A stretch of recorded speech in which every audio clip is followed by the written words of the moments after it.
Welcome back to Shoot the Shot, an all-new NBA and variety show. It is September 9th, 2021.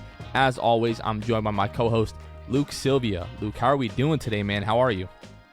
It feels different, Jonathan. We've got, college football is in the air. It's well underway. It's beautiful. And then there's NFL. NFL is back tonight. Kicking off tonight if you guys are listening to it today on Thursday. So Cowboys about to get ran. Yeah. I think I would agree with you there. I think I would agree. I hate the Cowboys, so whatever. I hope I don't offend anybody. Well, I don't care if I offend anyone because I really just... You know what? I think I've talked to you about this. Cowboys my entire life have been my number one hated team. It has been supplanted by the Philadelphia Eagles because of that crap that they pulled in the second half of their final game of the season last year to get a better draft pick, screw the Giants out of the postseason, all that good stuff. But it is what it is. But it is a beautiful time of year, am I right? It's beautiful. Today in Gators Omaha. 1-0. That's true. Today, FSU 0-1, Sorry, it's Kevin. beautiful. It's a beautiful thing. It really is. While I will say Florida State impressed me the other night, but it's still beautiful. No, today, actually in Omaha, Jonathan, it was 72 all day today. Ooh. It was beautiful. Talk to me beautiful. nice. I was on the way home for lunch, and I called Lauren, and I was like, hey, if you and Harper haven't done anything outside yet today's the day to do it. Sometimes, Lauren and Harper get a little stir crazy in the place, so they wanted to go. They like to go outside and stuff like that. So I said, today is the day. Today is the day because 72 degrees. It hadn't felt that good in a long time. Nebraska gets hot. Nebraska gets stupid hot, and thankfully today was beautiful. So the weather's starting to change. Football's here. I can't complain. Football, like the whole football season starts, and then we start getting into the holidays. Like the last stretch of the year is always my favorite part of the year. Here in Florida, I'm sure as you remember, we don't really start getting like any cooler weather until like the middle, almost the end of October. Yeah. But when it gets down to like 74, 72 outside, like that's the best hooping weather outside. Mm-hmm. It's the best weather to roll the windows down, go for a drive, whatever you're doing. So we are getting there, folks. Here in Florida, we are getting there. Anyways, Luke, let's break down some of the news from the NBA this past week. We're getting closer. I think it's like 43, 44 days, something like that, to the start of the regular season. Yeah. We are inching ever closer to that. However, at the same time, the news is slowing down a little bit. But this week, we've got some action with some of the contenders. So Deandre Jordan was traded to the Detroit Pistons for Sekou Doumbouya, Jahlil Okafor, 4 future second-round picks to the Detroit Pistons. The Detroit Pistons then waived DeAndre Jordan, Luke, and now he is a favorite to sign with the Los Angeles Lakers. So this seems like it's going to be another veteran probably signing with the Lakers for the minimum. Does DeAndre Jordan do anything for you? Does that improve the Lakers' odds at winning a title? I guess just the rich get richer. I don't know. You saw Dwight step into LA a couple years ago when people had written him off, and yeah, Dwight's not the Dwight that he once was, but Dwight came into the game. He only played like 19 minutes a game in LA, putting up like 7 points and I think 7 rebounds as well. And then you look at DeAndre Jordan. I don't see why he can't come in and just be kind of a sidekick, right next to him. I don't see why that can't be something that they just kind of ride off of those two guys. There's rumors that Gasol is out of LA because there's just too many cooks in the kitchen for Gasol to still be there. And DeAndre Jordan and Dwight Howard, I think that they bring a lot to the team. And they might not play the most minutes. I think DeAndre played like 20, 24, 25 minutes a game in Brooklyn. But you saw him put up virtually what Dwight was putting up his last time in LA, about 7 and 7. So these are going to be guys that just come off the bench. One of them, might start at this point. And I don't see why it wouldn't make sense for LA to get DeAndre. I really think that a DeAndre and Dwight tandem, just kind of a tag team can't be pretty lethal despite them being near the end of their career. So do you see this? So like a couple seasons ago, obviously the Lakers win the title, and the center kind of tandem that they had then Dwight Howard, JaVale McGee. Now Dwight Howard, a couple years older. Now Deandre Jordan. Do you see this as an upgrade over that tandem a couple of years ago? JaVale McGee in that season averaged 6 and 5 with the Lakers. I kind of see this as, I guess it's every bit as good as that tandem was. Dwight Howard, JaVale McGee. JaVale McGee, DeAndre Jordan at this point, similar in age, but I don't think this makes a huge difference for the Lakers. We're going to talk about our finals picks in a minute here, but I think most people at this point expect the Lakers to be a contender in the West, probably to come out of the West.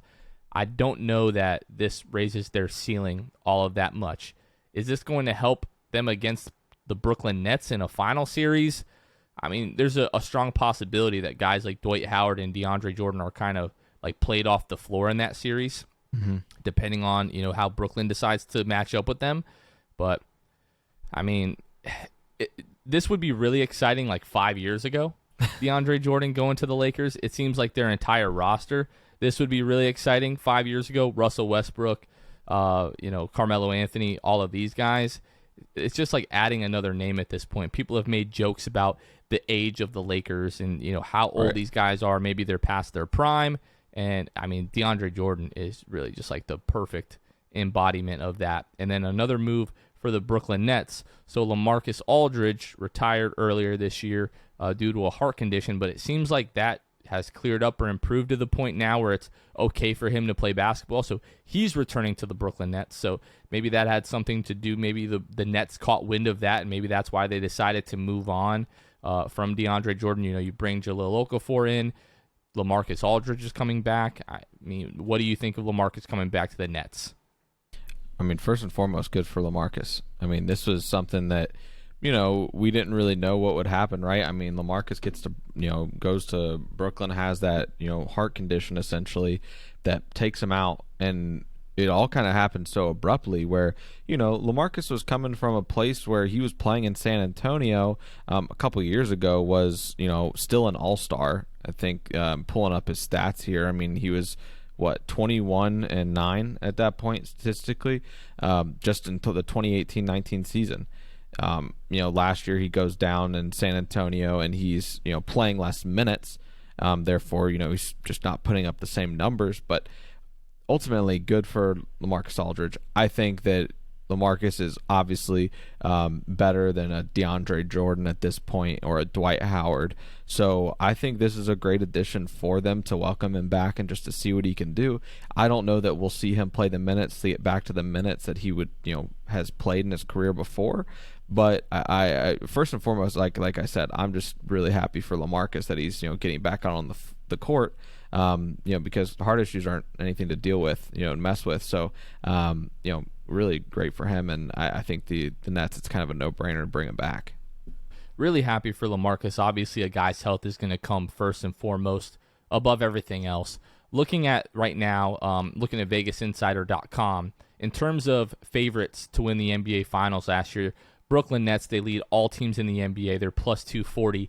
Then you've got the Lakers there at plus 400. The Warriors, the Bucks, both at plus 900, followed by the Suns, the Jazz, 1,500 plus 1,600. Luke, right now, who are your favorites to win the NBA Finals, and then who do you like in that Finals matchup? The favorites have to be the Lakers and the Nets, right? I think that it would be kind of silly to say otherwise. We've discussed it. And I think we both would be in agreement that we don't think that the Suns will necessarily be back in the finals. If the Nets stay healthy, I can't even give you a sexy pick out of the East. Like, if the Nets are healthy, it's a wrap for the East. They're going to make the finals regardless. The Sixers, they don't really know what they've got going on. It doesn't seem like Ben's going to be back, and they were the number 1 seed last year. Then who else is challenging the Nets at that point, right? Knicks, Hawks, Heat. I really don't know if they're even challenging them. I don't think they're challenging them at all. And then you go to the West, man. I think that, if Jamal Murray makes a return this season, then he'll be able to help the Jazz kind of get a little bit closer. The Nuggets, sorry. And so at that point, man, I really don't know. I've already disrespected the Jazz before on this podcast. I don't think I don't think that they've got what it takes to beat the Lakers, especially a healthy Lakers. It's a mirror parallel, right? I mean, between the conferences. The entire narrative, Jonathan, is if each of those teams, the Lakers and the Nets, stay healthy, nobody's touching them. And I think that the Nets will win the championship this year. I feel the same way. I mean, you can always talk about what teams are going to make the finals, what teams are going to lead their respective conferences, and it's always going to come down to health. Like, it sounds like a really lame argument, and it almost sounds like a cop-out to always refer back to that, but it always comes down to health. Like, if the Brooklyn Nets are healthy last year, they win the NBA Finals, and it's not even close, I don't think. If the Lakers are healthy, they definitely make the NBA Finals. Like, they definitely make it out of the first round against the Phoenix Suns. And then, I think they just kind of steamroll to the NBA Finals. But it's a big question for me, honestly, if Kyrie, James Harden, Kevin Durant, all of these guys are going to be able to stay healthy. You saw Kyrie and James Harden last year banged up in the playoffs. Kevin Durant, I mean, my wife took him first in our NBA fantasy draft that we do each year. And, I mean, the guy, he played I don't know, he missed, I think, 40-something games. I believe in a 72-game season. So it's a big if, the Brooklyn Nets staying healthy. So, I mean, at plus 240, and then you've got the Lakers at plus 400.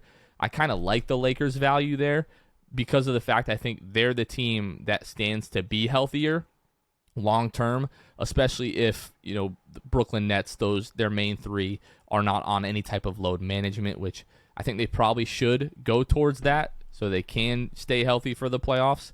But unless this is the end for LeBron, like the ankle injury that he dealt with last year, if he's never really going to be the same type of player, that totally changes the Lakers. The big question mark with them is going to be Anthony Davis, I think. It seems like that guy's just never able to stay healthy for an entire season. Yeah. Him not being healthy is really the main reason that they lost, in the first round last year. So that's what it comes down to. But I hate this about the NBA, that it's now come down to, we're 9 months out from the NBA Finals, and it just feels like a foregone conclusion it's going to be those two teams. The team that is going to be interesting to me next year is the Golden State Warriors, who have the same odds right now as the Milwaukee Bucks. Is Klay Thompson coming off of an ACL and then an Achilles? Is he going to be the same type of player? Is Draymond Green, going to be able to have the same type of season that we're accustomed to, being borderline dominant defensively, and is he going to be the same level of playmaker? All of these guys are getting older now as they age into their 30s, but I'm just excited to watch the Warriors again. Hopefully Klay is healthy, and we get some sort of splash brother action in the playoffs, and maybe like a Western Conference Finals. Are you intrigued by the Warriors at all? Do you feel like they have a shot? Yeah, the people who were counting them out, I think that have simply forgotten about Klay Thompson and who he is. I hope he comes back the same Klay that we saw before. I mean, why wouldn't you think that the Warriors could make the Western Conference Finals at the least? I mean, they added what I think to be two solid draft picks in Kuminga and Moses Moody. Otto Porter Jr. Right, and so they just continued to kind of fill out. I don't know that it was quiet, but I do know that there's nobody really talking about them, and I think they're being eclipsed by the Lakers and the Nets of the world. I don't see why the Warriors can't make the Western Conference Finals. I think you've got Steph, who the league's only unanimous MVP. He didn't take a step last year. I mean, he didn't take a step back last year. It's still dumb that he's the only unanimous MVP that we've ever had. I think the other closest one was Shaq was one of them. He was one vote away. It's just silly that Michael Jordan, LeBron James have never been unanimous MVPs. It's really a shame on all the voters. It was the infatuation, Jonathan, with the 3-point shot. Well, Derek Jeter today was inducted into the Baseball Hall of Fame, right, and was not a unanimous vote into the Hall of Fame. Just stuff like that's ridiculous. But yeah, that's neither here regardless, nor there. I think that Golden State will be very good this year. Specifically, if Klay is who he has been, and it does seem to have taken a step back. I wanted to ask you, Jonathan. There's a team that we haven't mentioned that a year ago, 2 years ago, we were all they were always floated into the championship conversation.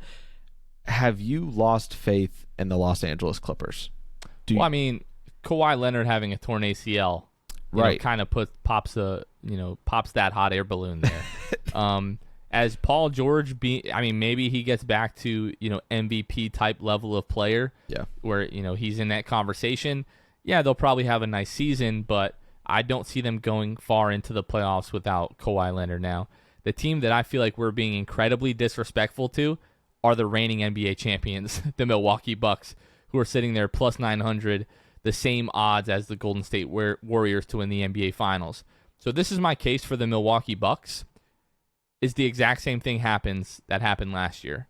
Brooklyn doesn't stay healthy. The Lakers don't stay healthy. I could see the Bucks matching up with the Golden State Warriors if both of those teams are the teams that make it to the finals and the Bucks winning in like 7 games. Like I totally see that being a possibility, and I don't think it's that far-fetched.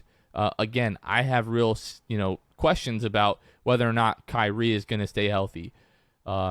Anthony Davis, Kevin Durant, like these guys who over the last few years it seems like can't stay healthy. And if that's the case, I think that the Milwaukee Bucks have a real chance again.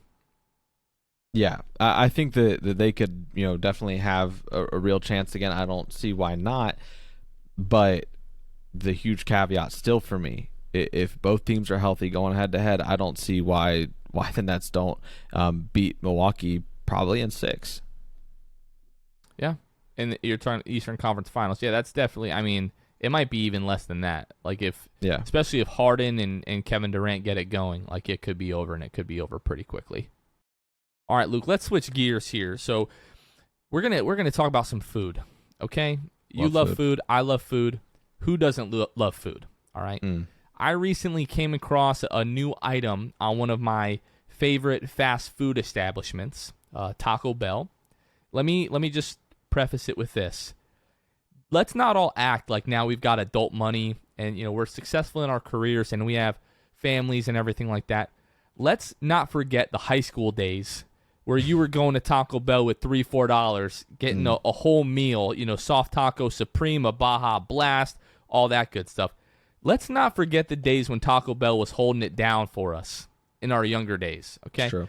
I'm not one of these people now that I can afford Chipotle, or I can go to, Capital Taco or one of these other places. I don't turn my nose up at Taco Bell. It's still delicious. It's still cheap. I know it ain't good for me, but I love it all the same. So, for those of you that don't know, if you guys don't follow me on like my personal social media, you probably have no idea. But I'm a big food guy. I do like food reviews from time to time. It started as a joke with my buddies, and it's just been something that I have come to start to enjoy. So recently, I've been doing like all the spicy chicken sandwiches. Like I did Burger King. I did McDonald's. I did. I've done a few others. I tried the KFC. What was that? KFC.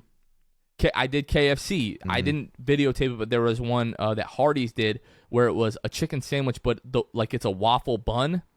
I wasn't really feeling that one.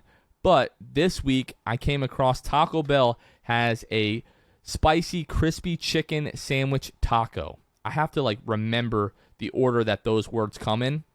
So it's basically, it's almost like a chicken tender that they bread in crispy tortilla coating, they say. And then it's like a flatbread bun. It has creamy chipotle and then jalapeno peppers on top of it. Luke, when I tell you that this thing absolutely slapped, I think I sent you this gif of this girl just slapping the mess I just looked out up slap on the gif lookup on the iPhone, and it was I really felt bad once I sent it, because when you watch it, it's just this girl slapping this other girl in the face as hard as she can over and over again. But it was incredible, Luke. Have you had the opportunity to try this? I haven't, but after watching your video, I'm gonna have to go to Taco Bell. And what's the cost on this bad boy?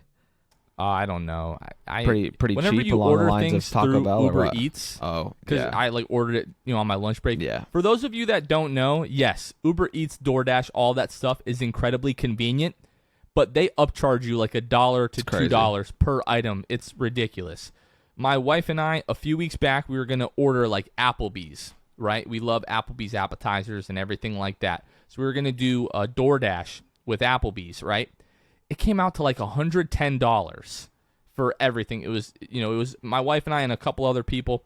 Instead, we went to the Applebee's website. It came to $70. That's crazy. So we saved $40 not doing the DoorDash. It is highway robbery. That's unreal, actually. So I don't know the price point, but it's a couple. It's Taco Bell. We already talked about how cheap it is. Like, we don't need to go. Is the absolutely price. worth it. Unbelievable. Absolutely worth it. And then I don't know if you've had. I don't think they have it now. They had it a few months ago. It's the naked chicken chalupa. Basically, where they take like fried chicken and they turn it into a chalupa shell, and they put like all of the toppings inside the shell, Luke. It's a fried chicken taco shell. Oh. And I think they have like it's like an avocado lime type of ranch that they put on it or something like that, dude. Oh. Absolutely fire. Need that in my life. I think it's been a while since I've been at Taco Bell. I think I need to go back. Are you a fan of Baja Blast, the Mountain Dew? Oh, it's incredible. I love Baja Blast, man. I'm slamming it with a large every time. What's your go-to soda? My go-to soda is Cherry Coke. Cherry Coke. Yeah. We usually do Cherry Coke when we're like going to the movies. We have a nice big salty buttery bag of popcorn, and then we get the Cherry Coke. For me, man, my favorite sodas, Dr. Pepper is definitely up there. And okay, you and I need to have a discussion, sir. What? We did not address this on the podcast. The other day, I'm just perusing Facebook, and like Dr. Pepper comes up, and people are like commenting, like, "What's your favorite Dr. Pepper flavor?" And I comment, I said, "Bring back berries and cream, you cowards." Okay, Luke somehow sees the same post, goes underneath my comment, and just writes, "Ill, bro."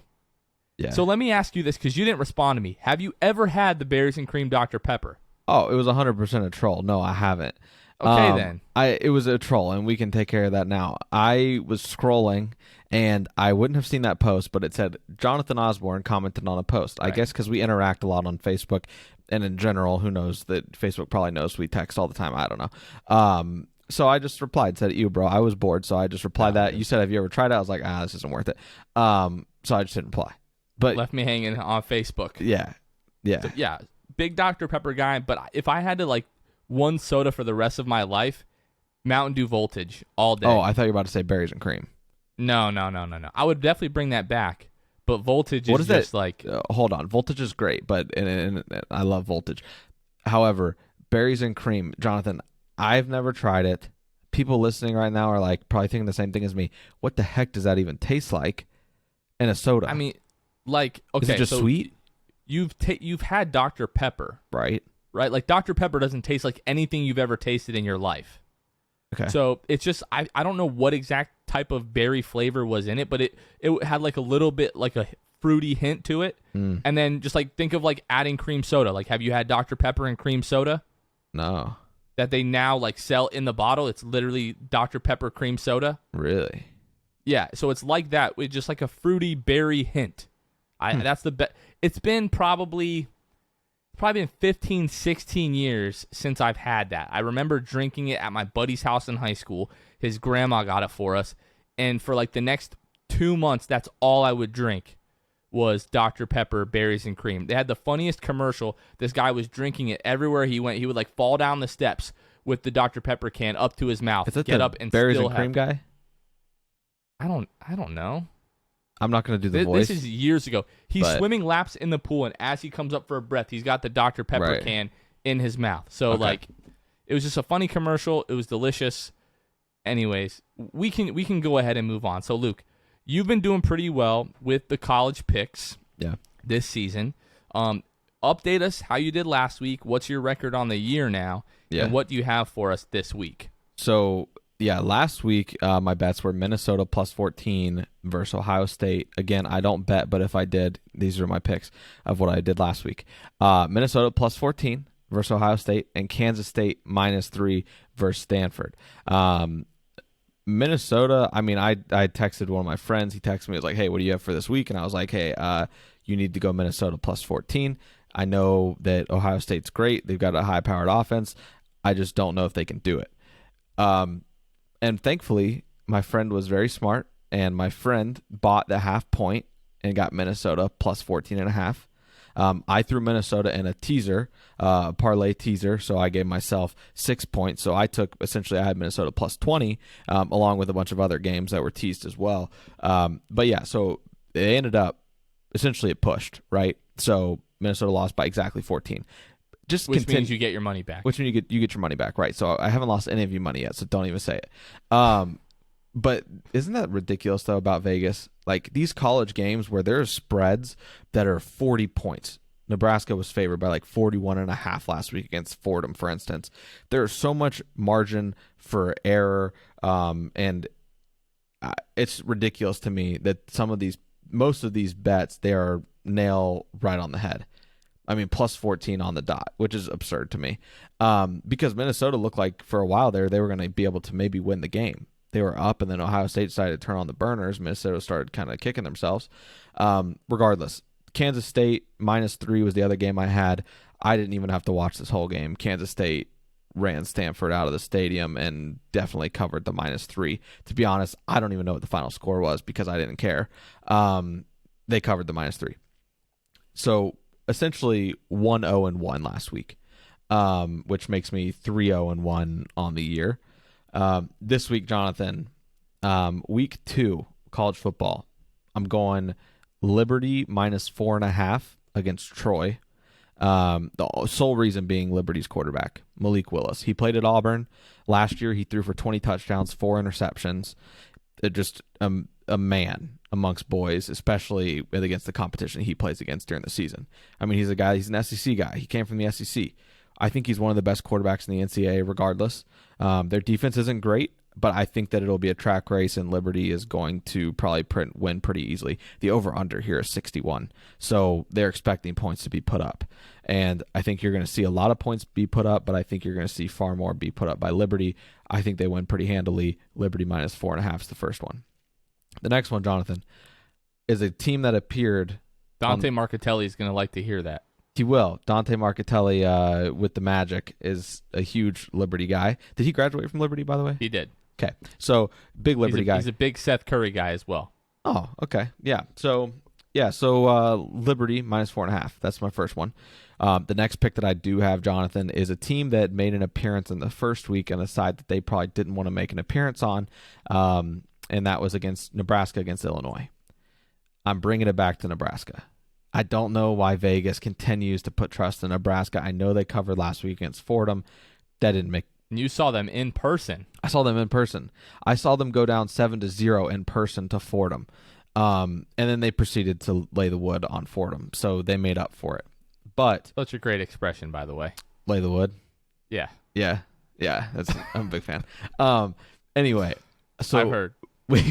In respect to that, so Nebraska, just to recap, loses to Illinois week 1. Illinois last week gets beat by UTSA.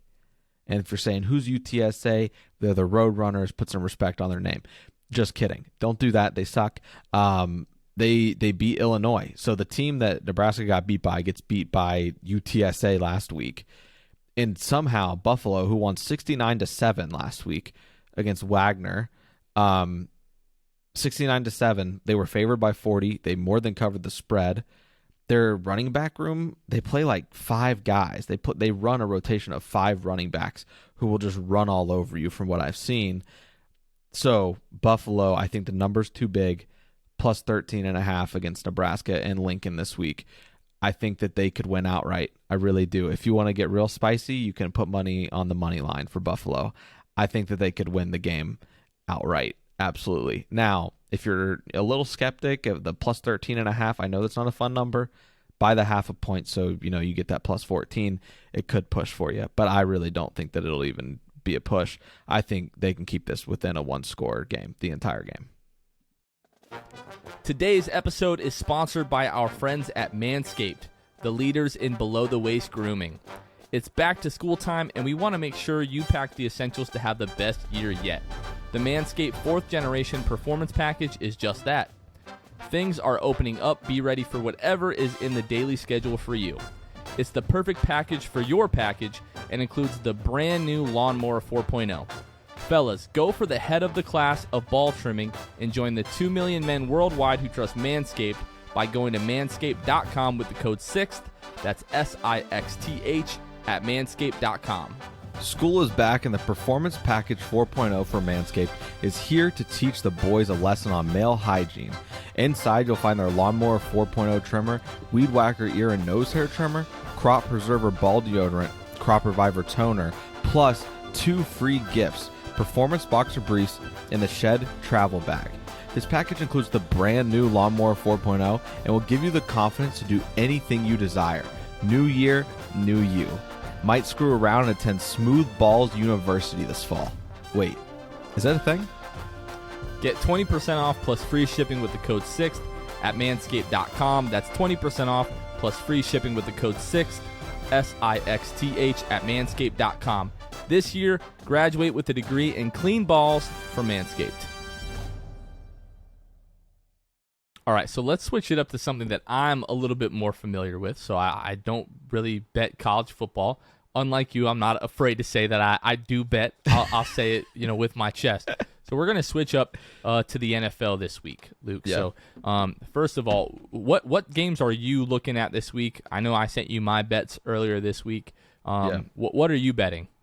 Or, air quotes, not betting? I'm going Tampa Bay -8 tomorrow night against the Dallas Cowboys. Don't see why they can't cover that. If you want to get nerdy about it and go against the spread records and things like that, they are 14-6 and they're against the spread in their last 20 week 1 games. So that's against, who knows, teams that are, maybe better than them, whatever it might be, but their last 20 week 1 games, they're 14-6. And I just think I don't think there's a reason. I don't care much about the Cowboys. I don't think they're very great. And I think that the Bucks, I really don't have too much of a rhyme or reason. Number one, I'm not disciplined. It's the first NFL game of the year. I'm betting it. So, but I am confident enough to put it on the show, put my record on the line, Tampa Bay -8 tomorrow night. Are you partaking in anything with that game tomorrow night?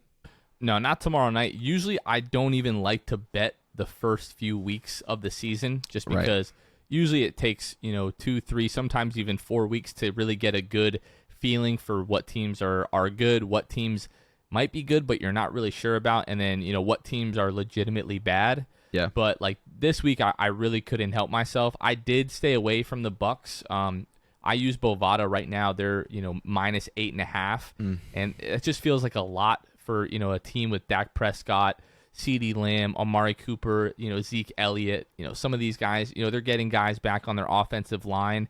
So the defense is absolutely atrocious.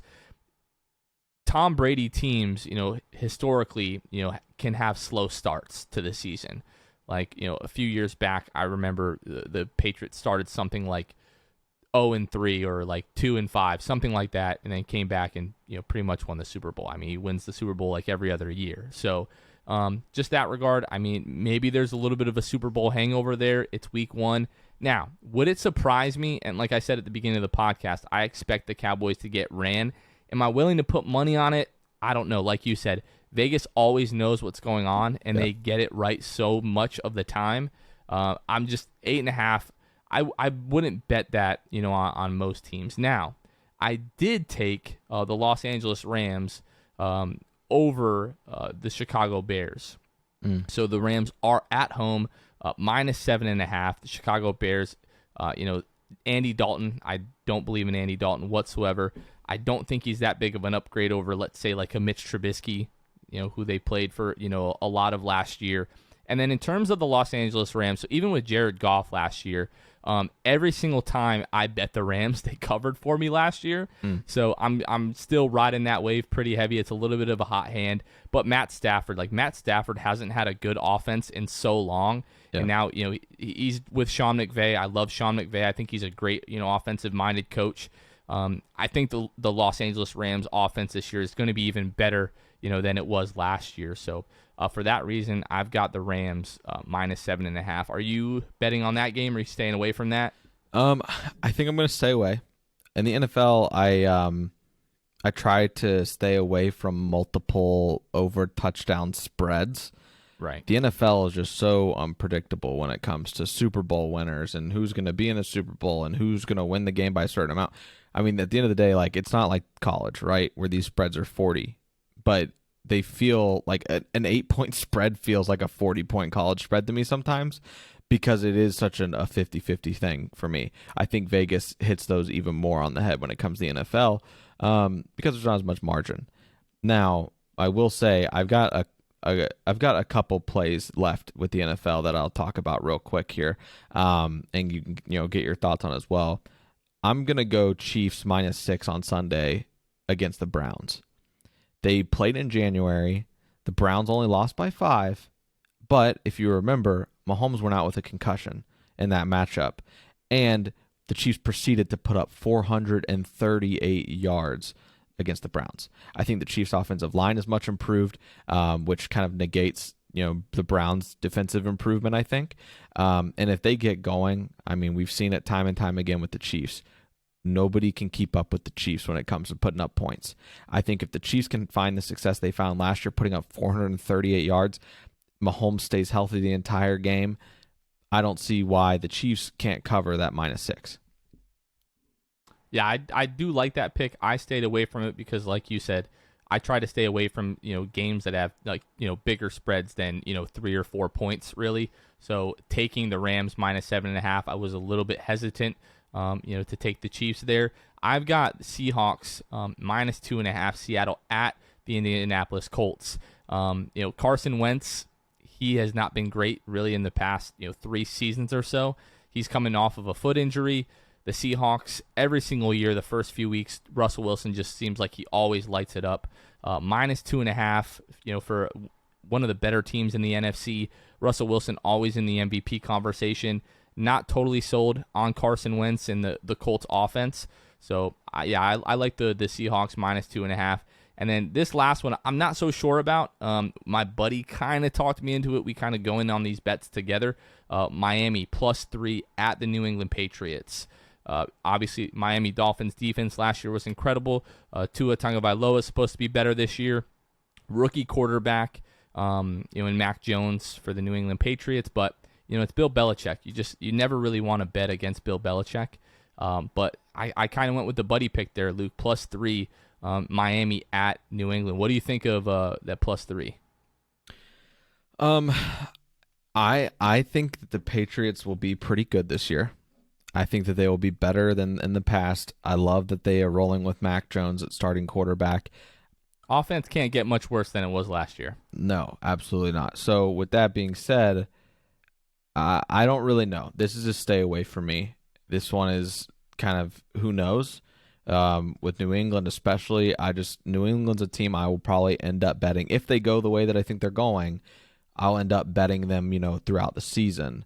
The line right now is pretty much even odds. So is it? It's like it's like a pick'em. So yeah. So okay, yeah, because for me it was showing New England -3, but still. But I just mean in terms of odds, like it's -3, like you get even odds on that. So, you're talking about, okay, gotcha, yeah. Not the spread itself, but like the actual odds on the spread. Yeah, gotcha. Yeah. So I really don't know, which is why it's kind of a stay away from me, Jonathan. Then the last game that I've been on for a few weeks now is Green Bay -4 against the Saints. Back when I think this is a really light line. I think that there should be more points in favor of Green Bay at this point. It was Green Bay -3 when the game was in New Orleans.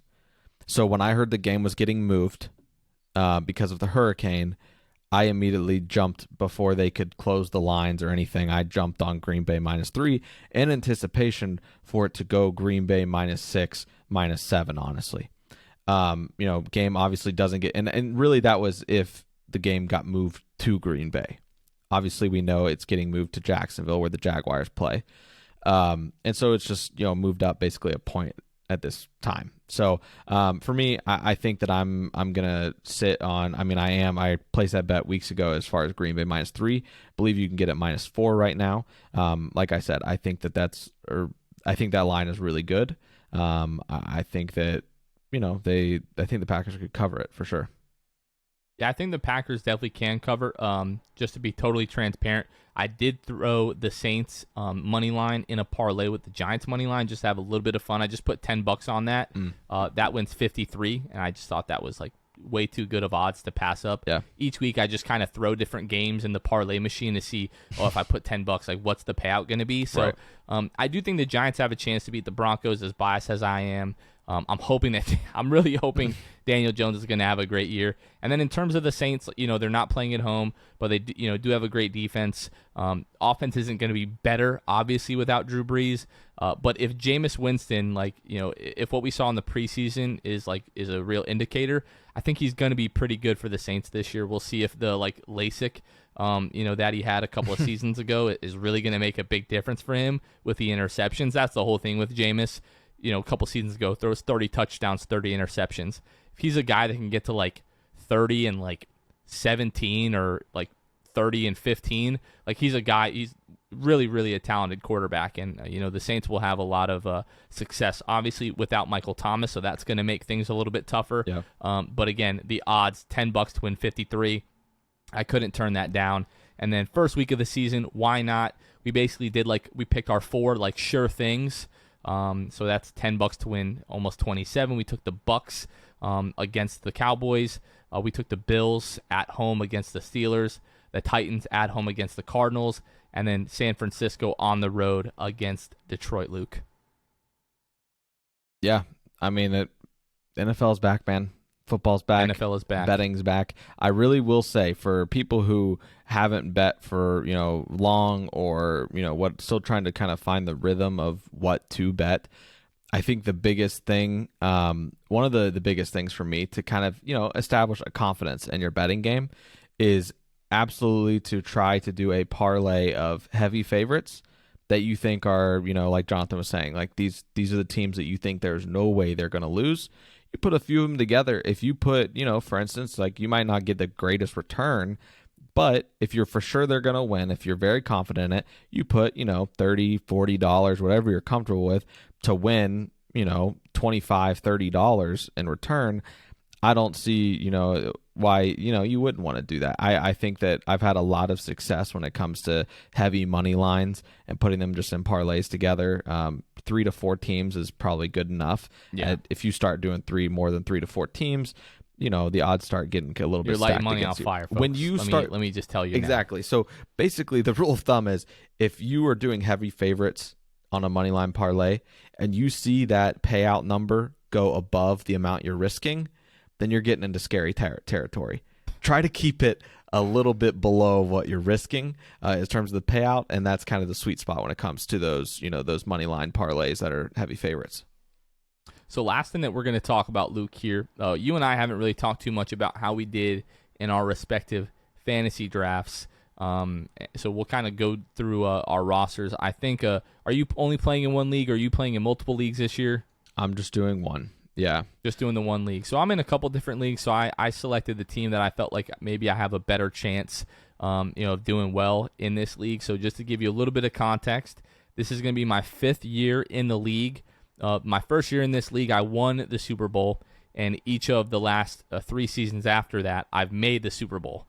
Now, I've lost the Super Bowl each of the past 3 years in this league, but 4 for 4 making it to the Super Bowl, pretty happy with that, so I'm pretty confident that I'm going to do pretty well in this league again. So, and to give our listeners a little bit more information here, so this year, this league decided to do keepers in the first round. So you could select one player from your roster from last season to keep for this year, but if you did that, you basically forfeited your first round pick. Right.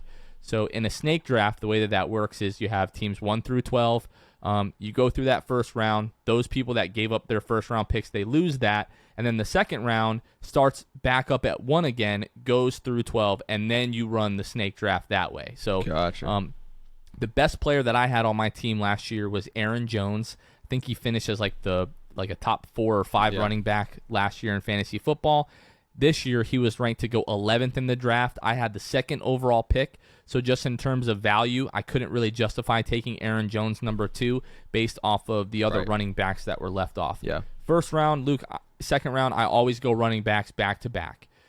It's the most valuable position in fantasy football. There are fewer good running backs than any other position in the league, so I always try to get my running backs early. So with the second pick, I went Saquon Barkley.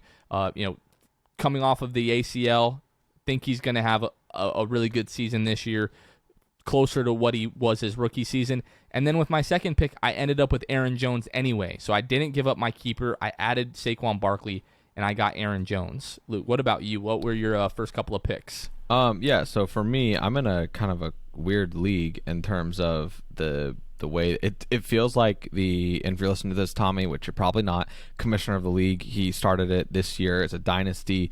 It feels like he checked every box for the features. Like he, it feels that way. And I'll tell you why. It's like a 25-man roster per person, 2 flex positions, a defensive player, while you still have your defense and special teams, and so it's kind of wacky, I will say. And you still have you pick kicker. A team, special teams, a team's defense and special teams. Oh, okay, the normal. I thought you were saying they're separate. No. Okay, and it's PPR, which I'm a big fan of full PPR. So it's a PPR league, and I mean, I think it went really well. It's a 12-man league. I had the 10th pick, and with my first pick, I went with Aaron Jones. He was still there on the board at 10, which was great. I was ecstatic about that. I did that, and then a few picks later, turned around and went Tyreek Hill. So I think it was the first couple solid picks. Kind of the highlights of my team is Aaron Jones, Tyreek Hill, Aaron Rodgers, and then I've got guys like Robert Woods, Chris Carson, Hawkinson from Detroit at tight end, Raheem Mostert from San Francisco. And then I picked up T.J. Watt defensively. Very nice. So yeah, after I went Saquon and Aaron Jones. I think my next pick may have been Kyle Pitts. I don't really remember. I don't think so. I think I went a couple of wide receivers first before the tight end pick. So starting quarterback's going to be Ryan Tannehill. I told you I've got Saquon, Aaron Jones. My wide receiver core, Allen Robinson, CeeDee Lamb. I think both of those guys are going to have great years. And then I told myself this year I wasn't going to go with a heart pick, but I took Kenny Golladay anyways. I hope he's going to be really great for my New York Giants. Again, I said I ended up with Kyle Pitts. This league, we're running 2 flexes. So I took Darrell Henderson from the Los Angeles Rams, who's supposed to be their RB1 this season. I ended up with the Ravens defense. Again, I went with kind of a heart pick, Graham Gano. He was great for me last season. I think he's going to be really good. He was super, super accurate for the Giants. On the bench, I've got Jamar Chase, linking back up with Joe Burrow. I hope he's going to pop off. Then I took Matt Stafford as my backup quarterback. Again, I think he's going to be really good for the Rams this year. Jamal Williams with the Lions. David Johnson, who, 4 or 5 years ago, to get him in like the 9th, 10th round where I got him just would have been the greatest fantasy pick of all time. Wasn't that the year that he ended up getting injured, that he was like top of everybody's draft boards? Yeah, he went crazy, and then the next year was like, first, second, third pick in the draft, and then he got messed up his wrist and everything like that. Yeah, exactly. I actually went, Jonathan, some Giants players. I went mainly one. Kadarius? No, not quite. No, I didn't pick the Gator, even though no, but I think he will be good this year regardless. I hope that they get creative with him in the backfield this year. Sterling Shepard. Mr. Dump Off, Sterling Shepard. Danny Dimes gets flustered. That ball is probably getting dumped off to Mr. Sterling. So this season I would say it's going to be Saquon. And, we'll see. And we'll see. And Sterling, I have real concerns with the amount of concussions that he's racked up. His first 4 years in the league. Yeah. So well, hoping that he can stay away from that this year. Right. He's not my starting lineup. For this week at least. He is on my bench. Now I will say, because it was such a freaking deep bench here, I just started, and it is a keeper league. It'll be a keeper league in years to come here. How many teams in this league? 12. Okay. I ended up going stacking young quarterbacks on my bench. I went mainly, it's Joe Burrow, who's on my bench, and also hold on one second. Danny Dimes. No, not Danny Dimes, that's for sure. No, Zach Wilson, that's who it was. You watch your mouth. So Zach, I just stashed Zach Wilson and Joe Burrow, who will, I'm sure, make an appearance if the matchup looks right this year. Aaron Rodgers has bye week 13. That week, because I have Aaron Jones, I believe another player of mine has a week 13 bye. Week 13 will be kind of a chalk it up week for me. So just we'll at that point be evaluating who's a better matchup for Joe Burrow or Zach Wilson, and hopefully one of them could pop off for me week 13 and save the week for me. But yeah, so that was kind of my strategy, Jonathan. I was just stashing young talent like that. If the league runs its course and people actually stay in the league, that'll be great. So I mainly went win now roster. With not really caring about the age until I started thinking about the end of the time. I started getting some guys that were out for the year maybe, or out for an elongated time, and then those young quarterbacks.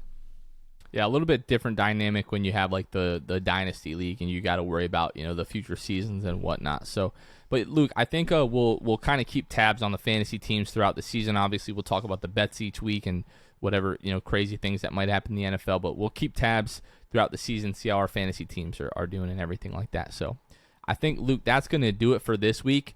Very exciting. NFL is coming back, and then on its heels the next couple of weeks, NBA teams will start having like their media days and ramping up training camp. So we've got a lot of things coming up to look forward to. But yeah, everybody enjoy football, the NFL being back tonight. Cowboys at the Bucks, and enjoy this first weekend of football and college football and everything like that. You guys stay safe. So, but for Luke Sylvia, this has been Jonathan. You guys are listening to Shoot the Shot. We will catch you guys next time. See ya.